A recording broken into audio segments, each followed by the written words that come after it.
Hey guys, it's Duncan here back from Intelligent Investing HQ. Also, you can make sure you can get a copy of this awesome clip at duncanbuchanan.com. Some of you are actually just tracking me live and I had to pause because the internet connection was getting kind of crap. So we fired up again and we're going to go through this again. So I'm going to start my preamble all over again. I've had a lot of questions where people have asked me to try and explain the difference between principal and interest only.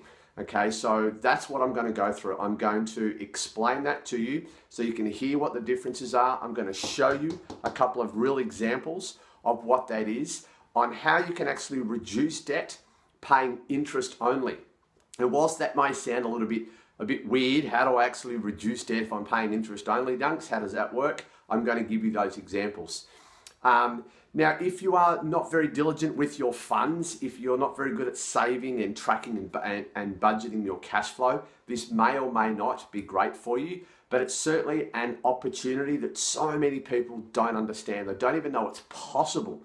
So I want to give you an outline of what is actually possible to reduce debt paying interest only. Okay, so I'm going to show you in a minute how that works.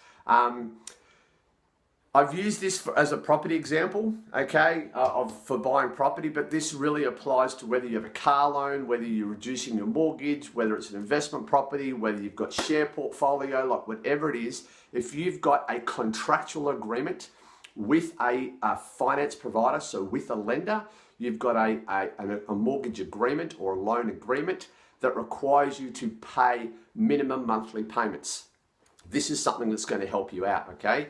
Now, here's the thing. Whenever you go and whenever you borrow money, you sign a mortgage contract. And in that mortgage contract, you are agreeing to make minimum monthly payments. Now, for a lot of them, you can pay over and above what you want, but this is about minimum monthly payments, and this is what this example is about. So you contractually agree to pay a minimum amount every month, okay? So let's go straight to this example and I'll start showing you how one of the ways in which I've used interest only to reduce debt across my portfolio. So right now on all of our investments, we hold no personal debt whatsoever. Any loans or any debt that I have is 100% investment debt. Okay, there is so we're mortgage free, no car loans, no nothing. And a lot of that has come from using this exact principle that I'm going to show you.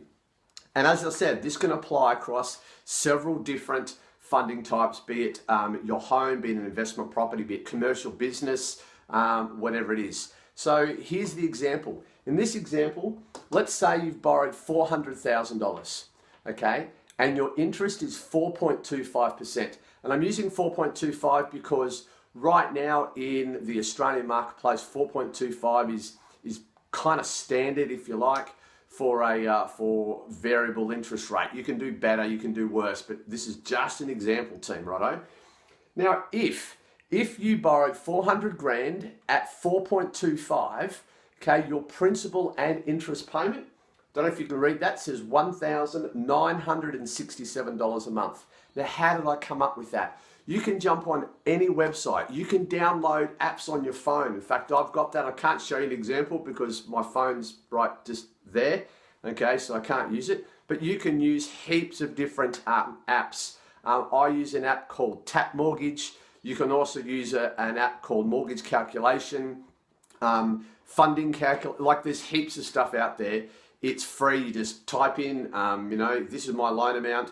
This is the interest. This is the loan term. And I always use 30 years because that's a standard loan term. And it'll just spit out, this is what your principal and interest payment is, or this is your interest only payment, and you can change repayments. But anyway, so I've just jumped on there and said if I had a $400,000 loan at 4.25% over 30 years, your principal and interest payment, so this is the amount that you contractually agree to say this is the minimum amount of money that I'm going to pay, I agree to pay every month. $1,967. Now, exactly the same amount of money with exactly the same interest rate, 400 grand, 4.25%. If you did interest only, that reduces to $1,416 a month. So the difference is $551 a month. So you save $551 a month. But how are you actually reducing the debt? Because if you're only paying interest and you're not paying principal, how can you reduce the debt, okay, if you're only paying interest? Here's how you do it. You set your funds up so separate to your loan, okay, you have an offset facility or some kind of account that is offsetting your money. Because when a bank or when any lending institution calculates and charges you a monthly payment, they calculate it daily and charge you monthly, right? They calculate it daily and charge it monthly.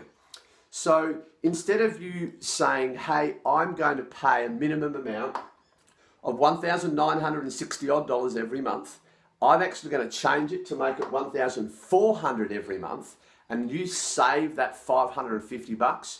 All you're then saying to the lender is you contractually agree, good at contract again, you are contractually agreeing that your monthly minimum payment is $1,400.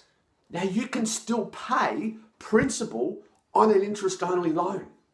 Okay, a lot of people don't get that. You can still pay principal on an interest-only loan because an interest-only loan is simply saying that you agree to make minimum monthly payments based on interest. There is nothing there that says you can't pay principal on top of that interest. So if you've paid $1,416 and you've got $550 spare, absolutely you can pay that directly into your loan and reduce the principal if you choose. But here's the theory that I use and what I've used. 400 grand, and what you do is you put that $550 over here into an offset account. Okay? Now let's look fast forward 12 months, okay? Just 1 year. Now if you had, I've just got it written down here, if you had put your $550 a month, every month for 12 months into your offset account, $551 times 12 is $6,612. $6,612 sitting in your offset account. Okay? So how an offset account works is simply the lender just goes, you know what? We've agreed to lend you 400 grand, but you've got 6,612 over here. So we're going to reduce the amount that we will charge you by whatever is sitting in that account. This still represents your $550 a month that you haven't paid to the lender, but you've kept for yourself. So after a year, your loan is still 400 grand, but you've got $6,612 over here. So how much interest are you being charged? That's right, you're being charged interest on 400 minus 6,612, which equals $393,388. $393,388 is what you're being charged after a year. Now let's compare that to paying principal. If you pay principal every year, every month, $1,967 a month, then after 12 months, your loan will have reduced from $400,000 to, wait for it, $393,388. It's reduced by exactly the same amount. So if you've paid P&I, principal and interest, over 12 months on a loan, you will have reduced your loan by $6,612. Righto? Now, if you've paid interest only on your loan, whilst your loan amount still says 400, you are still only paying interest on $393,388. So you've still been able to reduce the amount of interest that you're being charged. The big difference is that if you've paid P&I, you paid principal, you've reduced your loan, but that principal has now gone back to your lender. That's now gone back to the bank. That's now gone back to the funder. It's theirs. You can't then go, oh, you know what, I've changed my mind, can I have my money back? I actually need that $6.5 grand to go and have a holiday, to help pay school fees, to, I don't know, do whatever it is you want to do. Having it sitting over here gives you the flexibility that you can then go after a year, you can go, you know what, I paid zero principal to my lender, I'm going to take that $6,600 and I'm going to knock it all off my principal. Bang, done. but it also gives you the flexibility. It also gives you the choice that if you might want to just pay some of it, maybe you'll say, you know what, I might put $4,500 towards the paying down that principal, but with the $2,000 left over, I want to go on a short, long weekend break with my family. I want to take my missus away for a great weekend, something. I'd like to upgrade the house. I want to, I don't know, put some solar panels on the roof. I want to do something. It's about having choice and flexibility.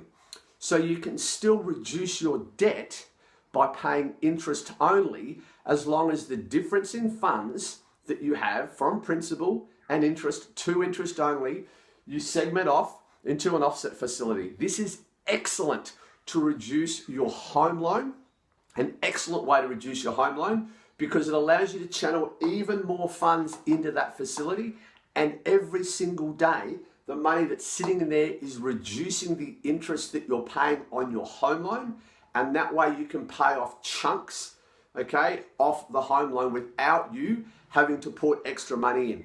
It also meaning, in our example, that you've gone from paying over $1,900 a month to about $1,400 a month. So there was over $550 a month, okay, about $110, $115 a week that is now back in your pocket. Now again, if you're no good at saving, if you're no good at, if you go, oh wow, I've got $6,500 over here, I'm gonna spend a lot.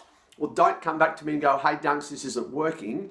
There is a method behind it and you've got to follow that method. So guys, I hope that's been helpful. It's really important that you do understand the difference between P&I and interest only, and don't fall in the trap that so many brokers or planners or whatever out there will tell you of, if you've got your own home, you have to pay principal and interest, or if you've got a property, you have to pay principal and interest, or if you've got whatever loan for whatever asset, you have to pay principal and interest. There are always options. Okay, and this is a great example of how paying interest only, you can actually use an interest only payment facility to reduce the debt on your asset, whether it be an investment or not. Hope that's been helpful. Make sure you check out duncanbuchanan.com for any more tips and a lot of this information, and I'll catch up with you guys again soon. Chat to you later.